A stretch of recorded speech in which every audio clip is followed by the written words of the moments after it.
evening to all of you and welcome back on our YouTube channel Ox Arya Online Classes. Dear viewers, आज हम लोग पढ़ेंगे chemistry में एक बहुत ही बेहतरीन प्रैक्टिकल सेशन। इस प्रैक्टिकल सेशन में मैं आप लोगों को पढ़ाऊंगी उदासीनीकरण अभिक्रिया। तो आप लोग देखेंगे उदासीनीकरण अभिक्रिया क्या है, ठीक है। तो उदासीनीकरण अभिक्रिया में सबसे पहले मैं आप लोगों को थोड़ा सा थ्योरी बताती हूँ। थ्योरी बताने के बाद मैं आप लोगों को इसे प्रैक्टिकल करके दिखाऊंगी, ठीक है। तब तक आप लोग अंत तक बने रहें। तो हम लोग समझेंगे उदासीनीकरण अभिक्रिया क्या है। उदासीनीकरण अभिक्रिया या उदासीनीकरण एक रासायनिक अभिक्रिया है। ये किस प्रकार की अभिक्रिया है? रासायनिक अभिक्रिया है, ठीक है। जिसमें अम्ल और क्षार क्या करते हैं? आपस में अभिक्रिया करते हैं। अभिक्रिया करने के बाद लवण और जल बनाते हैं। क्या बनाते हैं? लवण और जल बनाते हैं, ठीक है। हम लोग कुछ उदाहरण देखते हैं। यहाँ पे देखेंगे आप लोग कि यहाँ पे हमने सोडियम हाइड्रोक्साइड यूज किया है। ये क्या है? एक क्षार है। उसके बाद से हमने एक एसिड यूज किया है, हाइड्रोक्लोरिक एसिड है कि नहीं। दोनों को हमने अभिक्रिया कराया। तो यहाँ पे देखिए कैसे होता है। सोडियम हाइड्रोक्साइड में सोडियम क्या होता है? धनायन होता है। सॉरी, हम इधर लिखकर बता रहे हैं, ठीक है। सोडियम हाइड्रोक्साइड, इसमें एक धनायन मूलक होता है, इसमें एक ऋणायन मूलक होता है।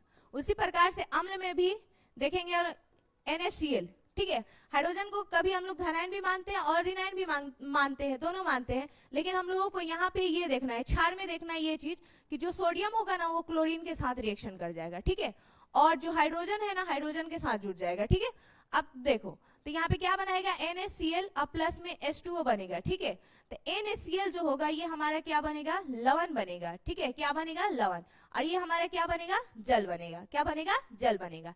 तो इस तरीके से जब अम्ल और भस्म आपस में अभिक्रिया करते हैं तो लवण और जल बनाते हैं, ठीक है। दूसरी अभिक्रिया हम लोग देखेंगे, सोडियम हाइड्रोक्साइड को हमने सल्फ्यूरिक एसिड के साथ अभिक्रिया कराया, ठीक है। तो यहाँ पे देखेंगे आप लोग क्या बना। यहाँ पे देखिए सोडियम सल्फेट बना और जल बना। ये सोडियम सल्फेट जो है ना ये लवण है और ये क्या हो गया? जल हुआ, ठीक है। तो आज हम लोग प्रैक्टिकल करके देखेंगे सोडियम हाइड्रोक्साइड और सल्फ्यूरिक एसिड से, ठीक है। और इसका जांच भी करेंगे। तो चलिए अंत तक बने रहिए।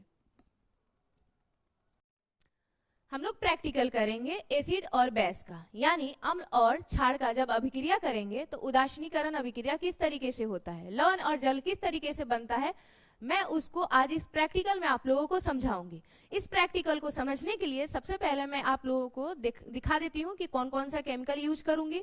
तो ये है सल्फ्यूरिक एसिड। सल्फ्यूरिक एसिड की मात्रा थोड़ा सा हम लोग त्रिकोण फ्लास्क में लेंगे, ठीक है। तो त्रिकोण फ्लास्क में हमने सल्फ्यूरिक एसिड डाला जिसका रासायनिक सूत्र होता है H2SO4, ठीक है।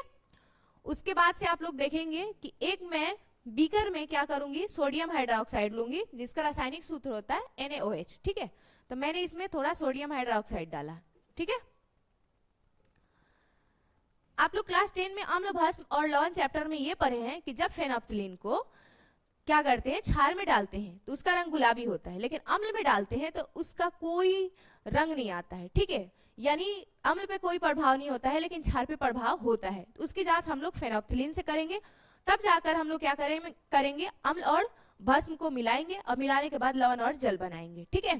तो यहाँ पे रहा फेनोप्थिलीन, ठीक है। यह है फेनोप्थिलीन। इससे मैं ड्रॉपर की सहायता से इसमें से थोड़ा सा लूंगी और एसिड में डालूंगी पहले। देखिए आप लोग, मैंने एसिड में डाला, इसमें कोई प्रभाव नहीं हुआ, ठीक है। लेकिन अब मैं क्षार में डालूंगी, ठीक है। अब मैं क्षार में डालूंगी, ठीक है। अब मैं क्षार में डालूंगी तो आप लोग देखेंगे कि एसिड में मिलाया तो यहाँ पे कुछ नहीं हुआ, लेकिन मैंने क्षार में मिलाया तो इसका रंग गुलाबी हो गया। इसका रंग गुलाबी हो गया, ये क्षार है। इसका रंग कुछ नहीं हुआ, मतलब इसमें रंग कोई आया ही नहीं, तो ये हमारा एसिड है। तो हम लोग ये पढ़े थे कि जब फेनोप्थिलीन को भस्म में डालेंगे तो उसका रंग गुलाबी आएगा और अम्ल में डालेंगे तो कोई रंग नहीं आएगा। और जब आप लोग क्या करेंगे, दोनों को आपस में अभिक्रिया करेंगे तो उदासीनीकरण अभिक्रिया होता है, ठीक है। तो मैं इसका अभिक्रिया एक साथ कराऊंगी, ठीक है। तो मैं क्या करूंगी, सोडियम हाइड्रोक्साइड में ये एसिड को डालूंगी, ठीक है। फिर देखूंगी कि क्या रिजल्ट होता है इसका, ठीक है। तो देखिए आप लोग, मैं एसिड को क्या कर रही हूं, इसमें डाल दी। तो आप लोग देखेंगे इसकी जो अभिक्रिया हुई न्यूट्रलाइज हो गई, मतलब ये उदासीन हो गए, यानी इसमें क्या बना, लवण और जल बना।